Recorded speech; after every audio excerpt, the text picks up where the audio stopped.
Oiê, meu nome é Aline Cristina e esse é um podcast dedicado a todos os apaixonados pela arte literária. Se você gosta de vampiros, féricos e fadas, e é claro, muito romance, senta aí e já pega a sua xícara de chá. Bem-vindos ao 7º episódio do nosso podcast, onde eu estou relendo Crepúsculo agora em 2026. Nesse episódio eu estou relendo o capítulo 7, que é intitulado Pesadelo, e eu vou compartilhar com vocês todos os meus sentimentos, as minhas impressões, tudo aquilo que tá vindo na minha cabeça agora, além desse capítulo. Eu espero que você goste desse episódio, que acima de tudo, ele te faça uma boa companhia.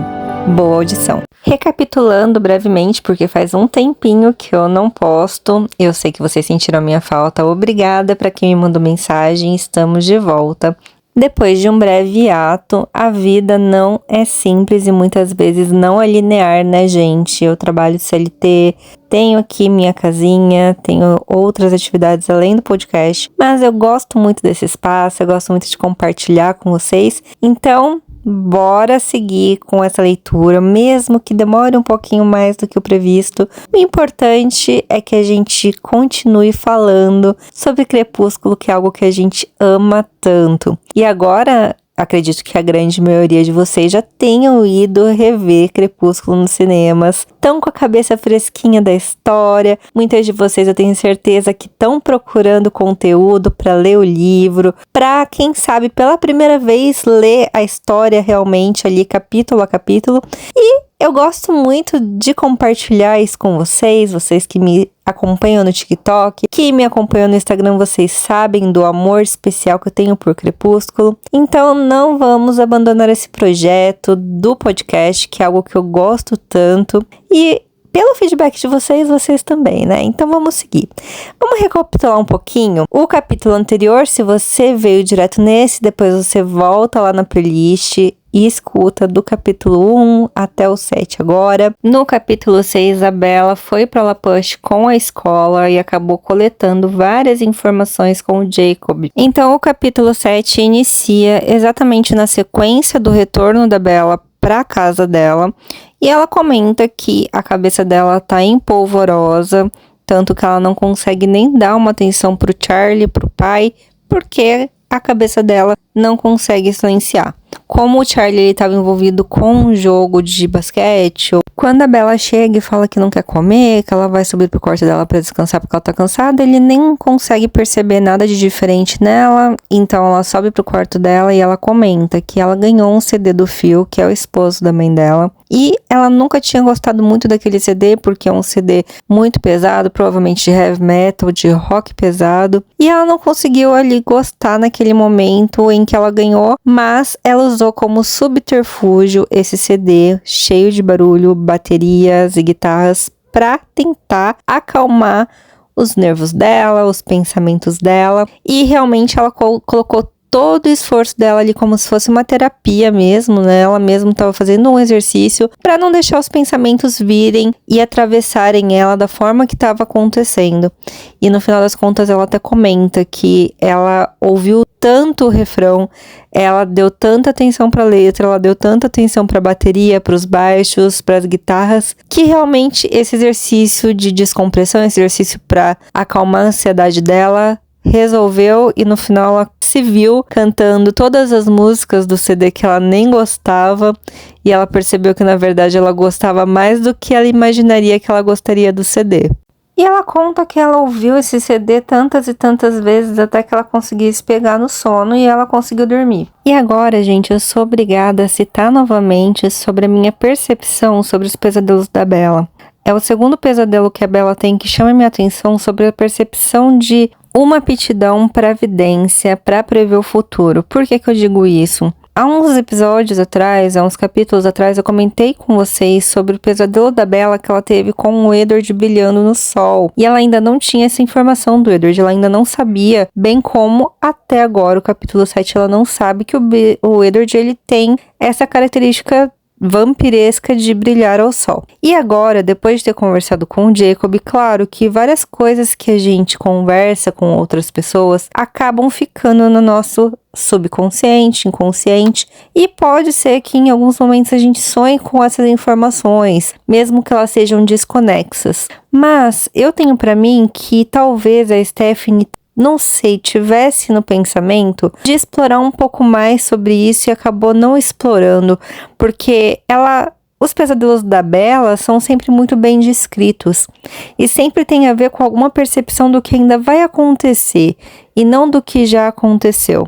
E aqui novamente a Bella cita no sonho que ela sonhou com uma briga do Edward com o Jacob. Ela sonha que ela tá no meio da floresta e o Jacob salva ela em forma de lobo. E são coisas que ela ainda não viu. Claro que o Jacob contou pra ela, comentou com ela sobre a origem das lendas Cleutes, que eles fossem lobos que protegessem os seres humanos dos frios. Mas se você parar pra prestar atenção nesse diálogo, nessa parte contada onde a Bella tá sonhando, parece que ela tem uma certa aptidão de prever o futuro em sonhos. Eu gostaria muito particularmente que a Stephanie tivesse explorado mais isso nos livros e também, claro, ter sido adaptado para o filme essa questão, porque nada tira da minha cabeça que seria um ponto muito interessante de ser explorado na característica da Bella Swan. Ela ter essa predisposição a ver o futuro através de sonhos. Diferente da Alice, que ela tinha esse poder de ver o futuro, de prever o futuro acordada, a Bella, para mim, tinha uma certa aptidão de vislumbrar, de prever o futuro dormindo. Mas, claro, isso é na minha percepção de leitora, na minha percepção quando vejo esses detalhes que a Bella conta e narra dos sonhos dela, sabendo e conhecendo a história, né, avançando um pouco mais, a gente já sabe que em Lua Nova acontece algo muito parecido com isso, dela tá na floresta e ser salva ali pelo lobo. Então, fazendo essas conexões, eu tenho essa percepção de que talvez a Stephanie quisesse utilizar isso e acabou não inserindo isso na história, mas que seria muito, muito, muito interessante se isso tivesse se desenrolado, e eu vou tomar pra mim que, de certa forma, a Bella tinha esse poder. Bom, a noite foi agitada, a Bella dormiu e acordou por volta de 5:30 da manhã, mal sabendo o que esperar do dia.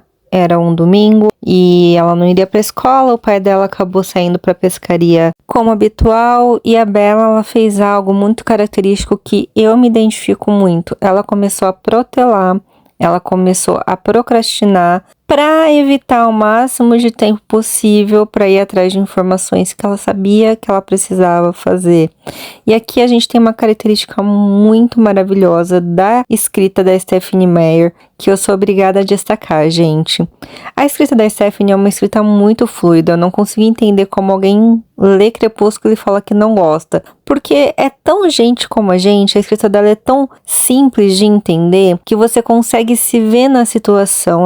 Ela tem uma descrição muito boa, muito milimétrica, assim falando, sabe? Ela realmente faz a descrição da cena de uma forma que você consegue enxergar como a cena e o enredo ali se desenvolve. Você consegue se sentir no lugar da pessoa narrada. No caso, você consegue se sentir no lugar da Bella, visto que o livro ele é escrito em primeira pessoa. Então aqui ela fala que a Bella estava praticamente se arrastando naquele dia, porque ela não queria lidar com a verdade que ela sabia que ela ia ter que lidar.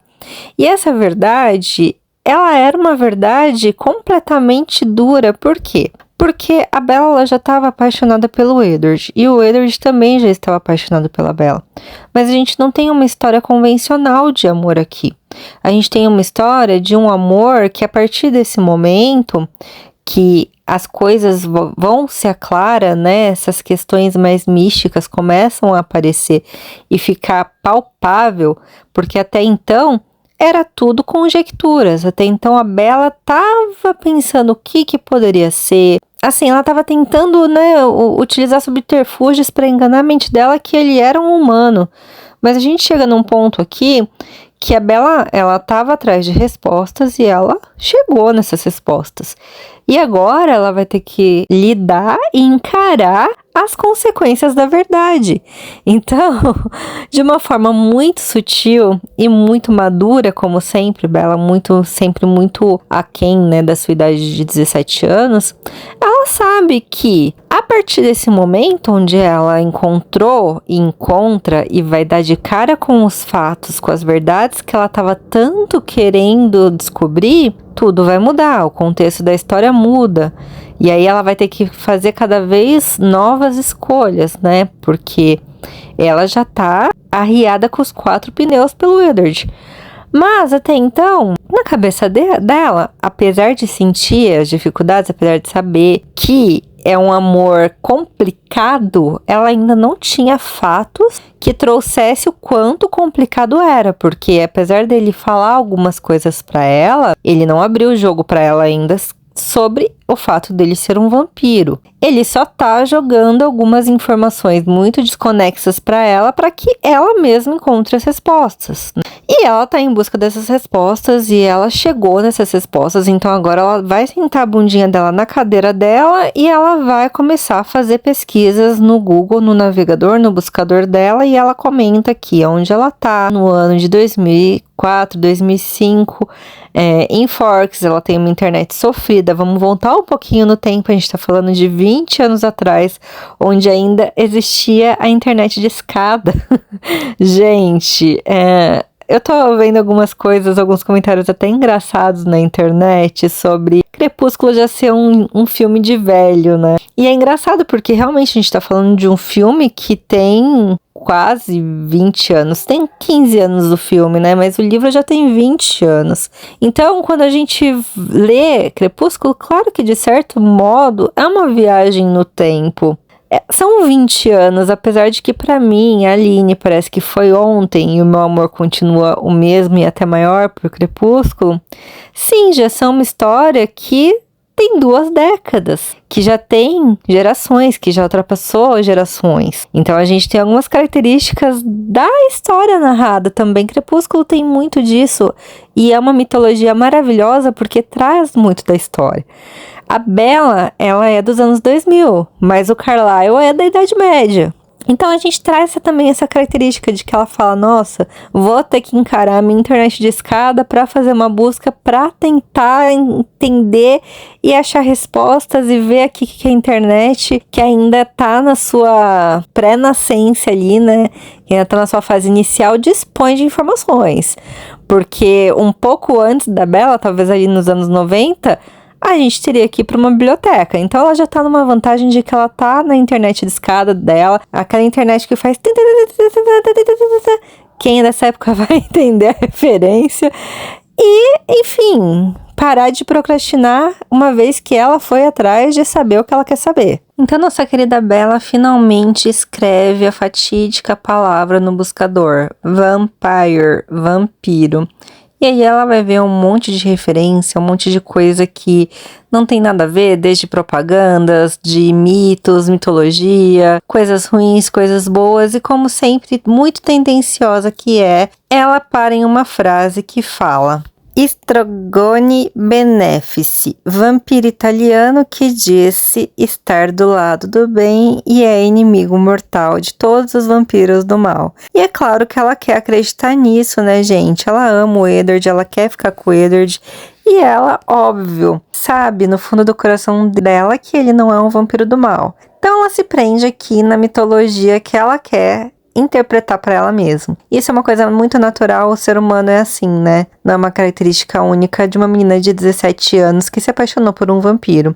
A gente sempre tem a tendência de enxergar coisas boas em coisas ruins quando a gente ama essas coisas ou pessoas, ou como vocês queiram entender. E aí ela diz, abre aspas, foi um alívio que nesta pequena entrada existisse, entre centenas de mitos, um que afirmava a existência de vampiros do bem. Depois dessa afirmação, autoafirmação na cabeça dela, ela ficou bem nervosa e exasperada, porque naquele quarto minúsculo dela, na casa dela, em Forks, tudo parecia muito surreal. E ela sabia que se ela compartilhasse isso com qualquer pessoa, com certeza ia falar que ela tá louca e que iam mandar ela para um manicômio, né, gente? Mandar ela pro CAPS.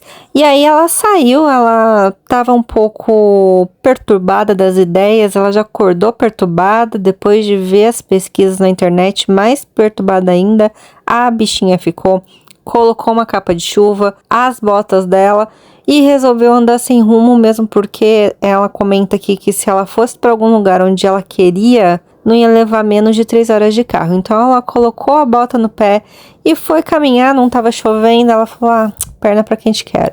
Começou a andar, vocês já sabem, até falado bastante sobre isso, né? A adaptação do filme foi feita ali para que a gente percebesse que existia uma floresta próxima à casa dela. Então ela começa a andar sem rumo, vai para dentro da floresta e ali na floresta ela senta em um galho de uma árvore caída e ela comenta que dentro da floresta, longe da casa dela, dentro de 4 paredes, agora no meio do nada, onde nem os passarinhos cantam ou fazem barulho, ela consegue ter um pouco mais de ar e de refrigério para pensar em tudo isso. Dentro da casa dela, tudo parecia muito absurdo. A ideia de vampiros e lobos e mitologia parecia muito absurda. Mas em um espaço aberto, onde você pode e consegue contemplar o mundo mais abertamente, essa ideia de o Edward ser um vampiro e do Jacob ele ser descendente dos lobos já não parecia mais tão maluca. E ali ela conseguiu clarear um pouco mais a mente dela e pensar, trazer para a memória recente dela os detalhes que trouxeram ela até ali.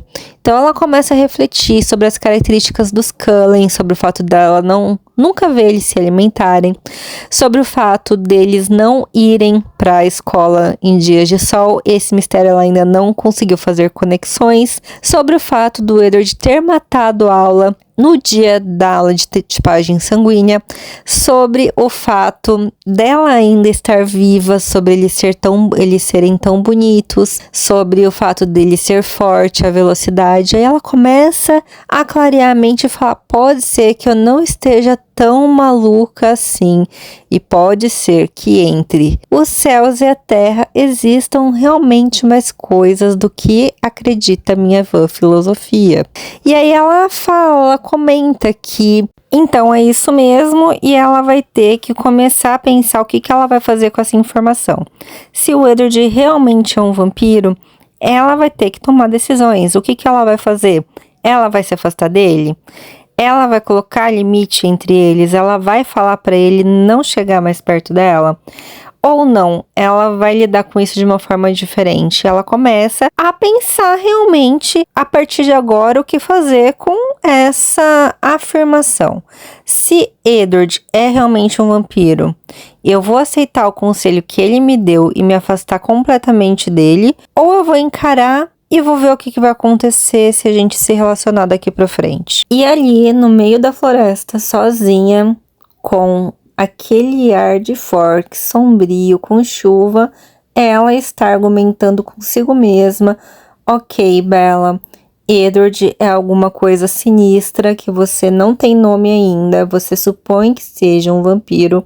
E daí, o que você vai fazer com isso? Então, ela tá num momento de realmente conversar com ela mesma. Ela tá num diálogo, num monólogo, né? Num diálogo interno, assim, luta espiritual fortíssima. E foi ali, gente, que ela admitiu pra si mesma que, independente do que o Edward fosse, ela já estava perdida, ela já estava apaixonada por ele de uma forma que não tinha mais como voltar atrás. Não havia nada que o Edward fizesse para ela, ou que o Edward fosse que fizesse com que ela deixasse de desejar estar com ele, de desejar ele para si mesma. E esse momento que ela teve com ela mesma ali no meio da floresta trouxe muito mais a respeito dela do que do próprio Edward. Ela foi buscando respostas sobre o que o Edward era, mas na verdade ela encontrou respostas sobre si mesma, sobre os sentimentos que ela tinha e nutria pelo Edward. Independente de quem o Edward fosse, do perigo que ele representasse, do que ele pudesse fazer com ela ou por ela, ela chegou à conclusão de que já não fazia mais diferença. Ela amava ele e, independente do resultado dessa equação, ela iria até o final. E foi com essa certeza que ela voltou para casa dela. E quando ela tá nesse percurso de voltar para casa, ela cita uma coisa interessante. Ela fala assim: desde sempre, esse foi meu jeito. Tomar decisões era a parte dolorosa para mim, a parte que me angustiava. Mas, depois que a decisão era tomada, eu simplesmente seguia, em geral com alívio por ter decidido o que fazer. Então aqui fica muito claro que para ela essa situação já está resolvida dentro dela, gente. Ela já não vai mais lutar contra o que ela sente, ela já não vai mais ficar pensando se o Edward é um vampiro, se o Edward, o que ele é, se ele é do bem, se ele é do mal. Para ela não importa mais, a decisão de permanecer apaixonada por ele e do lado dele, independente de qualquer coisa, já foi tomada. Bella chega em casa por volta do meio-dia de domingo. Ela comenta que ela dorme uma noite sem sonhos, depois de uma noite super agitada na noite anterior. E quando ela acorda, ela se surpreende com um dia super bonito, sem nuvens, aparentemente vai fazer sol. E ela já se anima toda, né, gente? A gente já sabe que nesse ponto da história, ela gosta muito do calor, ela tá em Forks por motivos pessoais mais fortes do que a questão climática. Ela não gosta muito do clima de Forks, mas ela adora o clima do Arizona, que é mais ensolarado, enfim. E hoje, especificamente nesse dia deste capítulo, é um dia que está ameno em Forks, é um dia que ela pode ver um céu além das nuvens nubladas. E ela, obviamente, com esse clima mais ameno, né, menos denso, o espírito dela já fica um pouco mais animado para ir para a escola também. Então ela pega o carrinho dela pela primeira vez na história contada, ela baixa os vidros da picape para sentir aquela brisa matinal gostosa, ela chega na aula já com o espírito bem tranquilo. E nesse dia, o Mike, que se aproxima dela, comenta que percebe pela primeira vez que o cabelo dela fica ruivo no sol. Então o Mike sempre muito observador, ele gosta, né, genuinamente da Bella.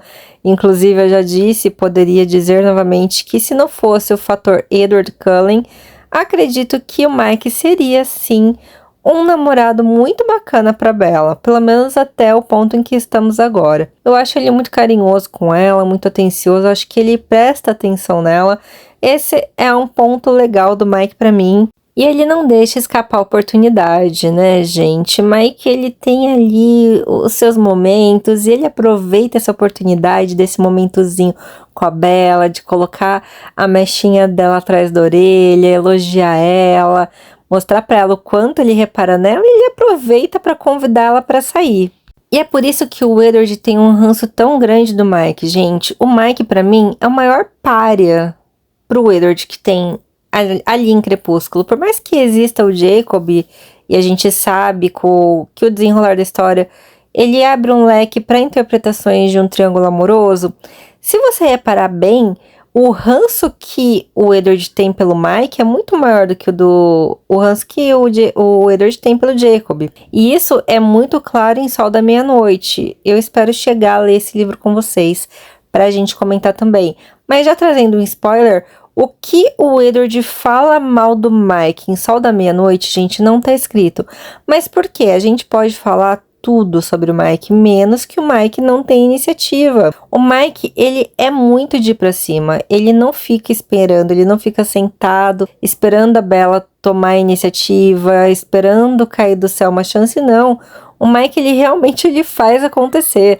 No capítulo anterior, lembra que eu contei pra vocês que ela narra que ele fez uma fogueira ali com o sal da praia que ficou azul. Eles têm uns momentos ali onde o Mike, ele tem uma coisa, eu não sei, um tchararã, sabe? Tenho certeza que se não fosse o Edward, a Bella poderia ter um relacionamento com o Mike. mesmo que não vingasse nada. Mas ele tem atitude, ele é extremamente proativo. O Mike chamou a Bella para jantar com ele, mas devido a uma atividade que eles tinham para entregar, a Bella acabou se esgueirando e também contou pro Mike que ela não vai aceitar sair com ele por conta dos sentimentos que ela sabe que a Jessica tem em relação ao Mike. Então, ele sendo meio lentinho e não estando de olho na Jessica, obviamente não tinha reparado que a Jessica gostava dele, porque o objetivo dele era totalmente focado na Bella, né?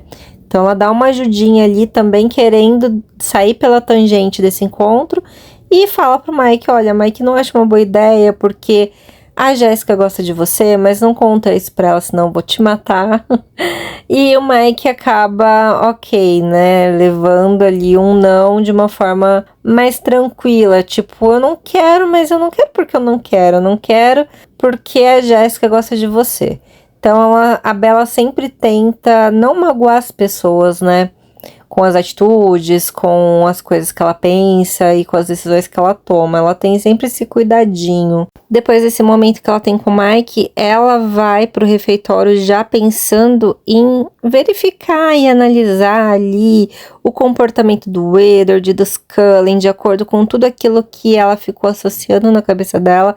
Mas, como era um dia de sol, o Edward e a família não foram para a escola, o que trouxe uma certa frustração nela, que passou o dia naquela vibe meio deprimida, meio depressiva, como sempre, frustrada por não conseguir fazer as conexões que ela gostaria. Isso também é muito complexo porque eu me identifico muito com a Bella nesse sentido.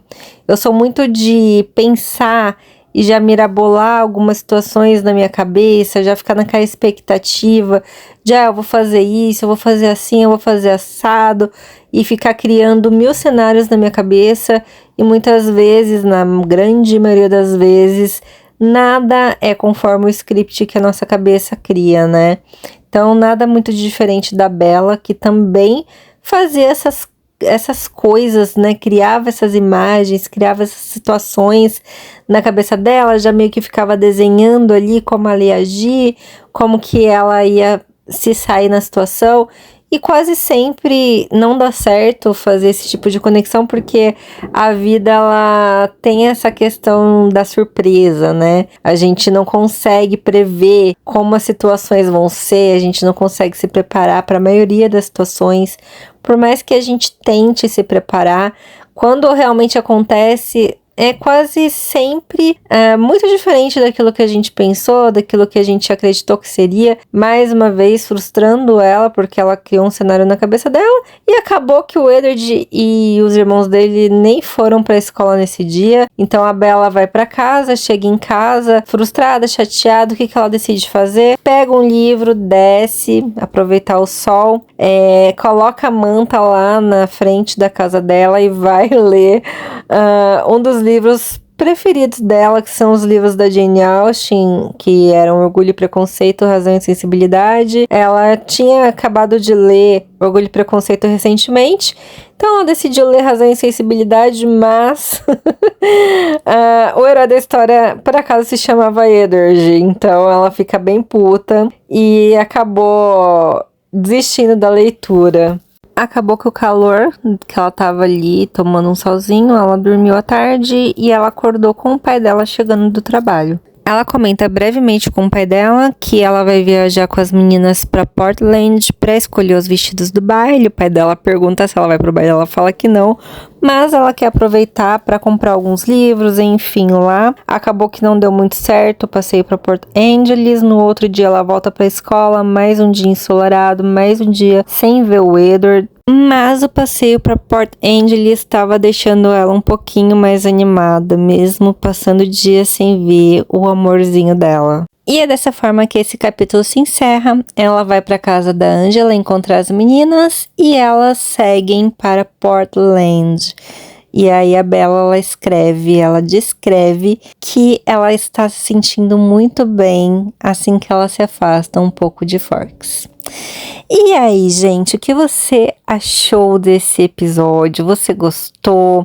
que você achou desse capítulo que o Edward não aparece? É um capítulo muito mais sobre a Bella, muito mais sobre ela com ela mesma, ela trazendo à tona os seus sentimentos e se entendendo, uma autoterapia, né? Mais sobre ela do que sobre o Edward no caso, mas é um capítulo esclarecedor também. Eu acho que não é um capítulo muito empolgante, mas é um capítulo que nos traz respostas sobre o que tá passando ali dentro dessa menininha, dentro da cabecinha e do coração da Bella, né? E ela também acaba passando mais tempo ali com o pai, com o Mike, com as meninas, e menos absorta, né, em relação ao Edward. Bom, eu espero que você tenha gostado desse episódio, que tenha te feito uma boa companhia. Não deixe de me seguir no Instagram, no TikTok, que é @bookinverso. Você me encontra em todas as plataformas com esse nickname. E também temos a nossa lojinha literária com muitos itens exclusivos de Crepúsculo lá na Shopee.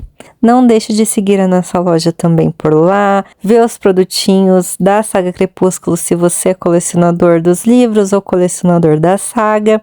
A gente que é fã sabe quanto é difícil encontrar coisinhas de Crepúsculo.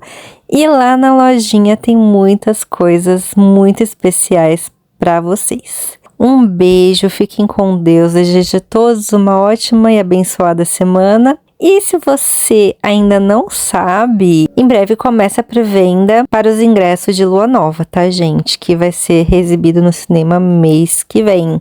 Me conta aqui nos comentários se você foi ver Crepúsculo no cinema, se você tá empolgado pra Lua Nova. E a gente vai se falando em todas as redes sociais. Já me segue em todos os canais pra ficar por dentro de tudo sobre o universo da saga Crepúsculo.